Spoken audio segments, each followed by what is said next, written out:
So I'm just going to start recording my blog pieces just so I have them in audio form. But I'm going to start with chapter 1 from Journey to the Center of the Self, called Self-Love is the New Drug. Self-hate is an underground epidemic. How often do you think about your relationship with yourself? If it's something you don't consider, you're likely living undiagnosed with the disease. Once we overlook its unfortunate association with arrogance, self-love, we can all agree, is a good thing. If you're brave enough to explore the concept, you may realise just how deeply you're in need of this antidote. Our resistance to evaluate the topic may be more than just a fear of what we may find inside. Once we explore our choices, we may be forced to admit we've been making the wrong decisions our whole lives. How many of us are living a life that contradicts our spirit every step of the way? How many of us choose the wrong career path, marry the wrong person, ignore our parents, neglect our health, allow others to disrespect us? How do we stray so far? As a society, we are so disconnected from our hearts, and that's okay, because everyone else is too. It's normal. Dreams are beat out of us. The schooling system degrades the arts while rewarding mind-based careers and feed us the rest by keeping us controlled. Fear of not making enough money, not being respected, not being able to care for a family. In my life, I realised I justified one mistake by placing it on top of another.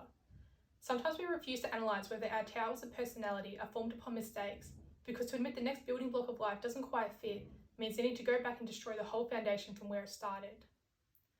At 27 years old, in the start of 2020, my tower crumbled. I found myself at a complete loss as to what my purpose in life was. What I had learnt during my 6 years at university rarely felt like a passion. I had just left a relationship with someone whom I felt never saw me. I wasn't sure what I was chasing when I was aimlessly wandering the globe. Suddenly, I was forced to stop and consider my next move, and I just couldn't take one more step in the wrong direction. I had to accept the hard truth that a lot of the energy I had invested into my life had been in the wrong direction. How could I let myself get in this situation? The true question was, how did I let the voice of society override the voice of my soul? In spirit of the quote, a cliche becomes wisdom with experience. Self-love changed my life. What self-love really did was reconnect me with my heart. Mindful meditation is to simply sit still with your thoughts and watch them. The more I watched my thoughts, the more I became aware of the endless stream of negative dialogue that was the normal for my mind. Judgment, guilt, shame, criticism, fear, regret. Not only did I think these thoughts, I felt them. Regret was the most recurring. It always brought with it the awful feeling of self-punishment I tried to distract myself from. I realised I had a problem with regret, stemming from an inability to forgive myself. I had stopped giving myself permission to make mistakes, and therefore choices, because I was so afraid of regret. I was debilitated by fear. Mistakes are important. You need mistakes to grow. By rejecting my failures, I had rejected my personal growth. Jordan Peterson writes in his book, 12 Rules for Life, people treat themselves worse than they treat others because only they see the depths of their own darkness and evil, and that is hard to forgive. One of his rules is to treat yourself like you are someone you are responsible for taking care of. So I decided to forgive all my old mistakes, the ones I couldn't even think about. I wrote them over and over and over again and repeated, I forgive myself, until the words lost all meaning. Then I burnt the paper. I don't know how, but it worked. These memories rarely give me grief anymore. Sometimes they even make me laugh. I shamelessly adapted other practices of self-love, some from the book Love Yourself Like Your Life Depends on It by Kamal Ravikant. I began looking at myself in the mirror every day, repeating, I love you. I repeat the mantra in my mind anytime I remember it. If I'm ever at a crossroads of a decision, I ask myself, if I love myself, what would I do? Suddenly I'm worth buying new socks for. I then gave myself permission to fail. The world became my oyster as I knew I'd be cool with myself no matter. I shaved my hair, denounced my career path and signs, and invested all my travel savings into my creativity. I went full Britney, and my whole life changed completely.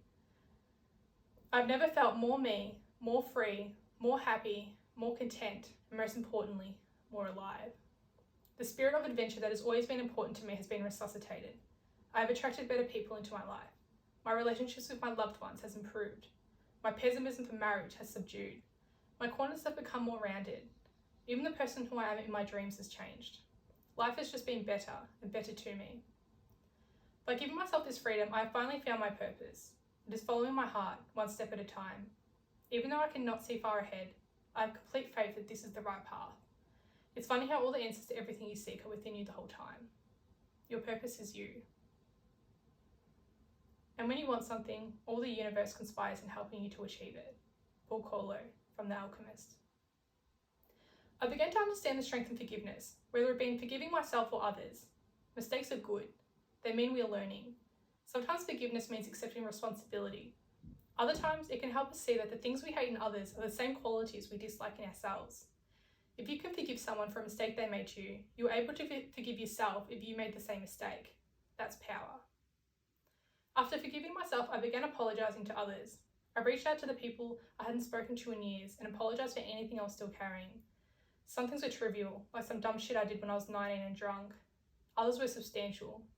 I reached out to my ex-boyfriend, whom I hadn't spoken to in almost 2 years since the end of our 5-year relationship. We both had things to apologise for, but he was a good person. In fact, much of my self-love and confidence came from the love he showed me when we were younger. His ability to love and accept me for who I was allowed me to do the same, and I'll always honour that. Having him back on my side as my friend has cleared so much negativity from my psyche. As an interesting experiment, I began asking certain people in my life for the truest advice they could give me. My ex told me I need to trust and back myself more. My best friend told me I let people back into my life too easily and I need to stand up for myself more. Another close friend told me to always speak my truth and be firm when speaking for myself. My mother told me to think before I speak. My father told me to follow my heart.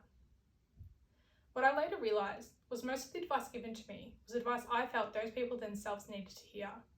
So I guess we project not only our self-hate onto others, but also our insecurities or areas of growth. Practice forgiving others as a way of forgiving yourself. With every act, both forgiving and apologising became easier. It stopped being a big deal. Grudges are extra barriers you carry in life that slow you down, like the bananas you keep hitting in Mario Kart. Apologising is always easier than you expect because usually the other person just wants peace too. I also learned to truly forgive others without receiving an apology. Their actions are just a reflection of them. While I reached out to some, others I forgave from afar, deciding my forgiveness was a gift they could earn once they learnt responsibility, else they may never learn the lesson. I found it is true, once you forgive someone, they lose a hold over you. I realised that some of my enemies lived on through me in my mind. When I failed, it was their voices I heard. Since I've forgiven them, they no longer exist within me. Self-love was followed by self-trust and self-respect. As I became more aware of the ways others disrespected me, I became less tolerable to it. I became ruthless in my demands for respect and was ready to risk losing relationships for it. I've walked away from friendships, business collaborations, and even love because they treated me worse than I treat myself. What I found is usually the other person is grateful when you pull them up on their behaviour, and it opens channels for better communication. If not, they aren't worth your time, and letting them go leaves room for new people to come in. At the end of the day, you are worth it. I'd like to take a moment to mention the unrealistic body standards that exist for both genders in our culture today that fuel self-hate. Eating disorders fuck up your ability to trust yourself after you break one unrealistic promise to yourself after another. It is incomprehensible the damage this is doing to our whole population, and we're all sick of it. We have to stop allowing people to profit off our self-hate. As I began clearing the mess in my mind, I can't describe the feeling within myself in any way other than just spacious. I can do cartwheels now. I have sucked so much poison from my life, Katie Heron style, and removing this has left space for love. I also found that by admitting your mistakes, you give others permission to do the same. I still fail a lot when it comes to self-love. Just when I think I have it, something or someone will show me just how far I have to go. But at the end of the day, self-love is really just a commitment to yourself. It's faith that everything will work out once you follow this path, no matter the sacrifices you must make. The more you choose you, the more you set yourself free, and this is where the true mystical journey of life starts. It's never too late to turn in towards the darkness and see that it is light. Perhaps the greatest opponent to self-love is judgment. Judgment stifles. Judgment is the tyrant that suppresses the heart and divides the people.